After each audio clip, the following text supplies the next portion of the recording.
Medicine Camden Clark. Live from our studios at One Television Plaza, this is WTAP News at 6. Day one of a murder trial starts in Wood County.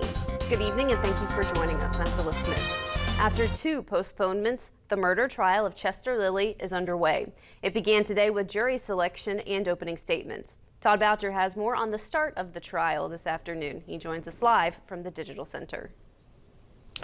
37 seconds, the time attorneys say is in dispute in the June 18, 2019 confrontation between Chester Lilly and Travis Peters.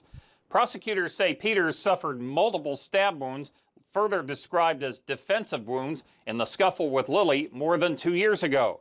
They add Lilly and his fiancée fled the area, with Lilly turning himself in to police a day later. Lilly's attorneys, meantime, argue Lilly stabbed Peters in self-defense. The defendant walked over to Travis Peters' residence and stabbed him multiple times to kill him. It was Mr. Peters who advanced off of his property towards Mr. Lilly, and Mr. Peters, who was on meth, and attacked Mr. Lilly with a knife. Several neighbors slated to testify for the state said they heard the argument, but Lilly's attorneys say there's no one who witnessed it. Lilly is charged with first-degree murder, which carries a life prison sentence. But Judge Robert Waters instructed the jury after it was seated that if Lilly is convicted of that charge, the jury would also have to determine whether he would be eligible for mercy after serving 15 years of a prison sentence. Phyllis. Todd Boucher reporting live from the Digital Center. Todd, thank you. Turning to the weather, meteorologist Kirk Greenfield joins us now with the first look at your forecast. Kirk? Well, it's another hot one in the Mid-Ohio Valley with bright sunshine and hardly a cloud in the sky. As we take a look on the Highmark West Virginia Skycam, we're at 88 degrees right now. Relative humidity is 40%. We're looking at winds out of the north at 8 and the barometer 29.95 inches and steady. We're really baking out here. The temperature has dropped back after peaking around 90 today.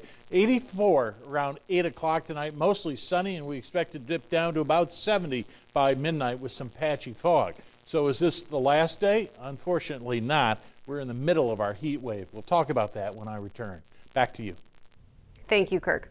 A train hits a car this morning in Marietta. The Marietta Post of the Ohio State Highway Patrol says a train hit a car in Marietta on 370 Gravel Bank Road at 6:44 a.m.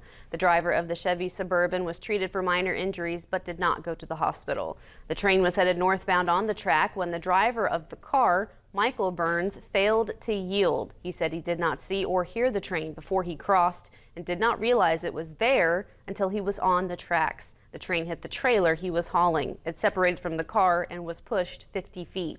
Burns is cited for failure to yield at a yield sign. A man accused of sex crimes appears in court today in Marietta. James Sabalik was arrested on Interstate 77 on Saturday. When the officer approached the car, he saw what he thought was someone hiding in the back. It turned out there was a teenager from West Virginia. She admitted to investigators she had snuck out of her house to meet up with him many times, and that night he picked her up and took her to a cabin in Washington County. Sabalik is charged with pandering sexually oriented matter involving a minor and taking a minor across state lines. He is in jail on a $51,000 plus PR bond. Here's a question that may be on some parents' minds. Do I need to add face masks to my child's back to school shopping list? Well, the Ohio Department of Health released today that as of now, there are no COVID-19 safety and prevention requirements schools have to follow. Dr. Bruce Vanderhoff, the Chief Medical Officer for the Ohio Department of Health, you see there, listed some guidelines schools can follow during a press conference today. The guidelines were recommendations from the American Academy of Pediatrics and the CDC. While there are no mandates associated with this guidance, we believe that the recommendations we are issuing are essential to the health of Ohio's youth and the success of the coming school year. The safety of Ohio's children is paramount, and the preventive measures that schools take will help protect Ohio students. The guidance, which Dr. Vanderhoff said will be posted fully no later than Tuesday, focuses on 3 key aspects. Vaccinations are recommended for staff and eligible students. It is recommended that unvaccinated people wear masks. And improving ventilation, maximizing distance between people, and applying good hand sanitation methods are also recommended. We have yet to hear back from schools in the area about their plans for COVID-19 safety precautions. Jackson County schools will continue offering virtual learning options for vulnerable students this upcoming school year. This option will be available for students in grade 6 through 12, according to Superintendent Blaine Hess. It will be offered through the same option as last year, West Virginia Virtual School. It's not, however, an option for all students with COVID concerns. Hess explains that students must go through an application process and health concerns must be medically documented. Hess says the school system wants to make sure that if it's reasonable for students to attend in person, they attend in person. We're really pushing the face-to-face because we have, a very good track record of success there, and we know that virtual school can be challenging sometimes because of whether it's connectivity issues that people have in their homes and things like that.